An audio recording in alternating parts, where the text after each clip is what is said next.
पठानकोट के ward number 19 में उस समय दहशत का माहौल बन गया जब वार्ड में भाजपा की ओर से एक कार्यक्रम का आयोजन किया गया था, जिसमें पठानकोट से भाजपा उम्मीदवार व भाजपा पंजाब अध्यक्ष अश्विनी शर्मा ने विशेष तौर पर पहुंचना था। लेकिन उनके पहुंचने से पहले ही कुछ शरारती लोगों की ओर से रैली में हंगामा किया गया, जिसमें तेजधार हथियारों से हुए हमले में करीब 4 लोग गंभीर जख्मी हो गए, जिन्हें इलाज के लिए सिविल अस्पताल में ले जाया गया। यही नहीं, इस रैली में लगाई गई कुर्सियां भी तोड़ी गई और शरारती तत्वों ने रैली में पहुंचे लोगों को भी नुकसान पहुंचाया। भाजपा की रैली पर हुए इस हमले को लेकर भाजपा पंजाब अध्यक्ष ने भी प्रशासन की कानून व्यवस्था पर सवाल उठाए हैं।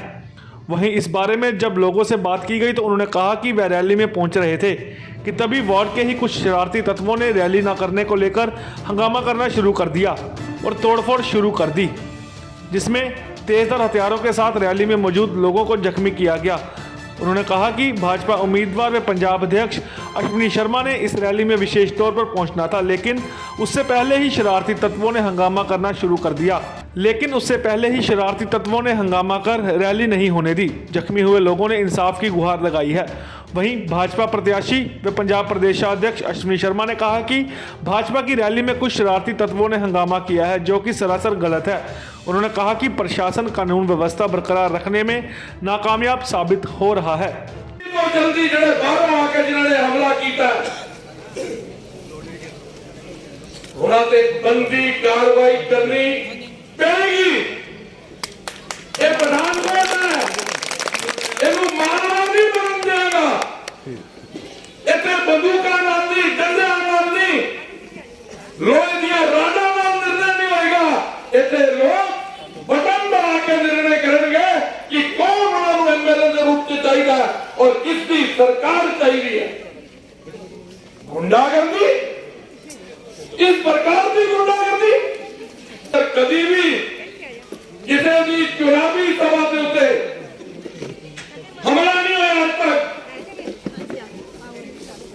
विनोद खन्ना की एक रैली के अंदर इस प्रकार की छोटी घटना हुई थी, वो भी हमला नहीं थी, छत को पत्थर मारे थी। लेकिन इस प्रकार डांगा फड़ के, ग्रिप फड़ के किसी पॉलिटिकल पार्टी के जलसे के अंदर घुस जाना, उहदे पे हमला कर देना, कार्यकर्ता नूं कुटना, और एक गल भी समझ लेना, चूड़ियां असी भी नहीं पाई दियां।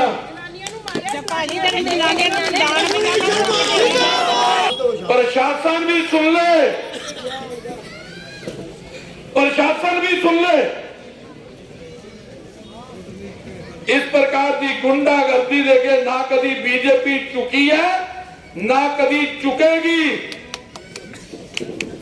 इस तरीके यूपी नहीं बनन देंगे, बिहार नहीं बनन देंगे। असी कहन की आए हैं तुहानू, असी अपनी गल रखना है ना। क्या सानू अपनी गल रखने का अधिकार नहीं? असी अपनी गल रखना है कि 20 तरीक नूं तुसीं वोटां पाणियां।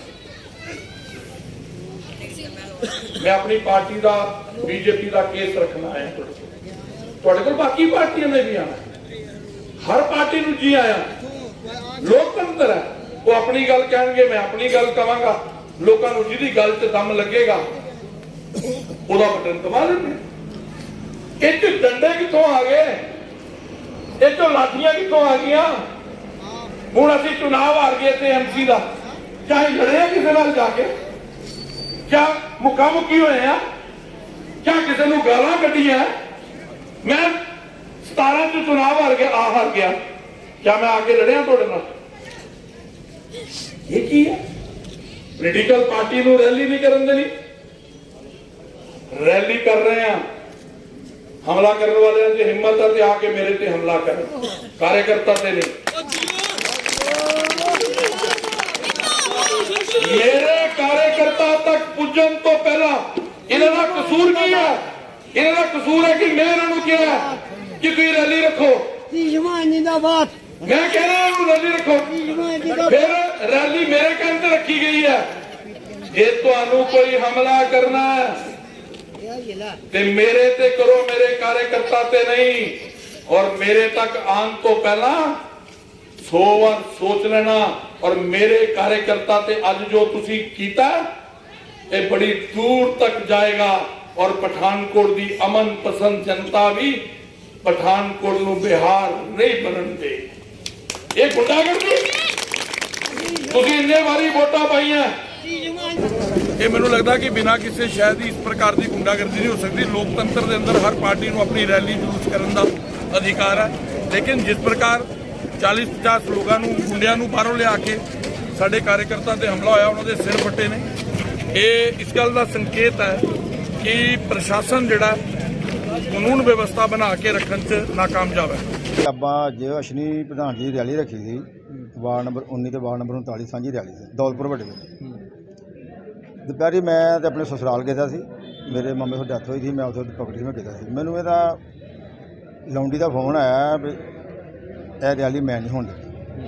ਮੈਂ ਕਿਹਾ ਯਾਰ ਤੇਰੀ ਦੁਸ਼ਮਣੀ ਅਸ਼ਨੀ ਪ੍ਰਧਾਨ ਨਾਲ ਹੋਏਗੀ, ਸਾਡੇ ਤੇ ਕਈ ਤੇ ਦੁਸ਼ਮਣੀ ਰੈਲੀ ਤੋਂ ਹੋਣ ਤੇ ਤੂੰ ਜਿਹਨੂੰ ਵੋਟਾਂ ਪਾਣੀਆਂ ਪਾ, ਜਿਹਨੂੰ ਨਹੀਂ ਨਾ ਪਾ। ਮੈਂ ਕਿਹਾ ਇੱਕ ਰੈਲੀ ਮੈਂ ਕਿਹਾ ਹੋਣ ਦੇ।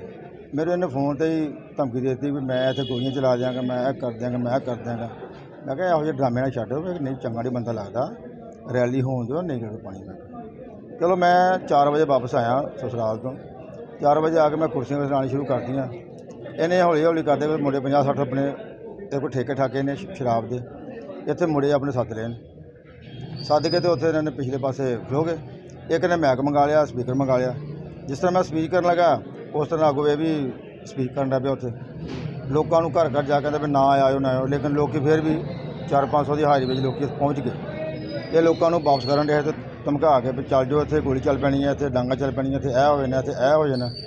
ਚਲੋ ਜਿਹੜੇ ਲੋਕ ਡਰ ਗਏ ਉਹ ਨਿਕਲ ਗਈਆਂ ਵਿਚਾਰੀਆਂ, ਜਾਣੀਆਂ ਚੁਣੀਆਂ, ਕੁਛ ਤੇ ਬੈਠੇ ਰਹੀਆਂ। ਹੁਣ ਤੈਨੂੰ ਮੈਂ ਅਜੇ ਰੈਲੀ ਪ੍ਰਧਾਨ ਜੀ ਨੇ ਆਉਣਾ ਸੀ ਤੇ ਵਿੱਚੋਂ ਮੇਰੇ ਬੇਟੇ ਨੇ ਕਿਹਾ ਇਹਨੂੰ ਵੀ ਲੌਂਡੀ ਇਹ ਗੱਲ ਨਾ ਕਰ, ਚੰਗਾ ਨਹੀਂ ਬੰਦਾ ਲੱਗਦਾ, ਪਰਿਵਾਰ ਦੀ ਗੱਲ ਆ ਤਾਂ ਨਾ ਕਰ। ਇਹਨੇ ਗੱਲ ਨਹੀਂ ਸੁਣੀ, ਮਤਲਬ ਹੋਏ ਕਰਕੇ ਇਹਦੇ ਨਾਲ ਦੇ ਮੁੰਡੇ 12-13 ਨਾਲ ਇਹਦੇ ਬਾਕੀ ਜਿੰਨੇ ਵੀ ਹੈ ਨਾ ਕੁਰਸੀਆਂ ਚੁੱਕ ਕੇ ਮਾਰ ਕਰ ਦਿੱਤੀਆਂ। ਪਤਾ ਨਹੀਂ ਲੱਗਾ 10-15 ਮਿੰਟ ਦੇ ਵਿੱਚ ਵੀ ਹਲਾ ਕਰਕੇ ਕਿਸੇ ਨੇ ਉਹ ਗ੍ਰਿਪ ਮਾਰਦਾ, ਕਿਸੇ ਚਾਕੂ ਮਾਰਦਾ, ਕਿਸੇ ਕੁਰਸੀਆਂ ਮਾਰਦੀਆਂ, ਮਾਰ ਮੁ ਕੇ ਨੱਸ ਨੁੱਸ ਗਏ। ਆਪਾਂ ਉਸ ਉੱਤੇ ਕਿੰਨੇ ਬੰਦੇ ਫੱਟੜ ਹੋਏ? 4 ਹੋਏ। ਸਰ ਕੋਈ ਗੱਲਬਾਤ ਨਹੀਂ ਹੋਈ। ਮੈਂ ਆਪਣੀ ਦੁਕਾਨ ਬੰਦ ਕੀਤੀ ਤੇ ਮੈਨੂੰ ਪਤਾ ਲੱਗਿਆ ਰੈਲੀ ਹੈ ਤੇ ਮੈਂ ਆਪਣੇ ਰੈਲੀ 'ਤੇ ਗਿਆ, BJP ਦੀ ਰੈਲੀ 'ਤੇ। ਠੀਕ ਆ, ਇਹ ਕੁਛ ਬੰਦਾ ਗੋਪੀ ਹੋ ਗਿਆ, ਲੋਂਡੀ ਹੋ ਗਿਆ, ਗਾਂਧੀ ਹੋ ਗਿਆ, ਮੁਕੇਰੀਆਂ ਦਾ ਅੱਬੀ ਹੋ ਗਿਆ, ਫਿਰ ਸੰਜੂ ਹੋ ਗਿਆ ਤੇ ਆਪਣੇ ਪੋਪੋ ਇਹ ਬੰਦੇ ਆਪਣੇ 20-25-30 ਮੁੰਡੇ ਲੈ ਕੇ ਖੜ੍ਹੇ ਸੀ। ਮੈਂ ਇਹਨਾਂ ਨੂੰ ਇੰਨੀ ਗੱਲ ਕਿਹਾ, ਮੈਂ ਕਿਹਾ ਕੀ ਕਰਨ ਦਿਓ। ਇਸ ਤੋਂ ਬਾਅਦ ਉਹ ਆ ਕੇ ਬਸ ਕੁਰਸੀ ਉਹਨਾਂ ਨਾਲ ਦਾਤਰ ਤੁਸੀਂ ਕੀ ਕਰ ਰਹੇ ਸੀ? ਸਰ ਆਪਾਂ ਤਾਂ ਕੋਈ ਨਹੀਂ, ਮੈਂ ਦੁਕਾਨ ਬੰਦ ਕੇ ਮੈਂ ਤਾਂ ਰੈਲੀ 'ਤੇ ਆਇਆ BJP ਦੀ। ਬਸ ਉਹ ਕਾਂਗਰਸ ਵਰਕਰ ਹੀ, ਤੁਹਾਨੂੰ ਪਤਾ ਜੀ। ਕਿੱਥੇ ਸੱਟ ਲੱਗੀ ਜੀ? ਮੇਰੇ ਤਾਂ ਇੱਥੇ ਲੱਗੀ ਹੈਗੀ, ਆਪਣੇ ਸਿਰ ਤੇ ਬਾਕੀ ਸਰੀਰ ਤੇ ਲੱਗੀ ਹੈ। ਕੀ ਮੰਗ ਕਰਦੇ ਹੋ ਪ੍ਰਸ਼ਾਸਨ ਤੋਂ? ਸਰ ਇਹੀ ਮੰਗ ਤਾਂ ਪ੍ਰਸ਼ਾਸਨ ਕਰਦੇ ਆ ਕਿ ਉਹ ਆਪਣੇ ਵੈਸੇ ਬਾਹਰ ਆਇਆ ਉਹਨੂੰ ਅੰਦਰ ਕਰੋ, ਉਹਨੂੰ ਕੱਢ ਕੇ। ਗੈਂਗਸਟਰ ਹੈਗਾ ਬੰਦਾ, ਉਹ ਚਿੱਟਾ ਵੇਚਦਾ। ਬਾਕੀ ਉਹਦੇ ਨਾਲ ਦੇ ਮੁੰਡੇ ਜਿਹੜੇ ਆ ਉਹ ਚਿੱਟਾ ਚੁੱਟਾ ਸਾਰੇ ਪੀਂਦੇ ਹੈਗੇ ਆ। ਤੇ ਸਾਡੀ ਸਰਕਾਰ ਦੀ ਇਹੀ ਮੰਗ ਆ ਤੇ ਬਸ ਇਹਨੂੰ ਆਏ ਹੋਏ ਨੇ, ਇਹਨਾਂ ਦੇ ਸੱਟਾਂ ਲੱਗੀਆਂ ਹੋਈਆਂ ਨੇ। ਫਿਲਹਾਲ ਫਸਟ ਏਡ ਚੱਲ ਰਹੀ ਹੈ, ਪੇਸ਼ੈਂਟ ਸਟੇਬਲ ਨੇ, ਫਿਲਹਾਲ ਸਟੇਬਲ ਨੇ। ਸਰ ਇਹ ਕਰ ਲਿਆ ਤੁਸੀਂ ਆਪਣਾ ਇਹਨਾਂ ਦੀ ਮੈਡੀਕਲ ਜਾਂਚ ਹੋਈ ਹੈ? ਸਰ ਹਾਂਜੀ, ਸਭ ਦੀ ਫਸਟ ਏਡ ਚੱਲ ਰਹੀ ਹੈ। ਫਿਲਹਾਲ ਪਰਚੀ ਬਣੇਗੀ ਹੈ ਤੇ ਹੁਣ ਮੈਂ ਇਹਨਾਂ ਦੀ MLC ਰਿਪੋਰਟ ਤਿਆਰ ਕਰੂੰਗਾ। ਹਾਂਜੀ, 2-3 या मैक्सिमम 4 टंके, इस तो ज़्यादा नहीं लगे। वीडियो जर्नलिस्ट अभिषेक भारद्वाज के साथ अजय सैनी की रिपोर्ट।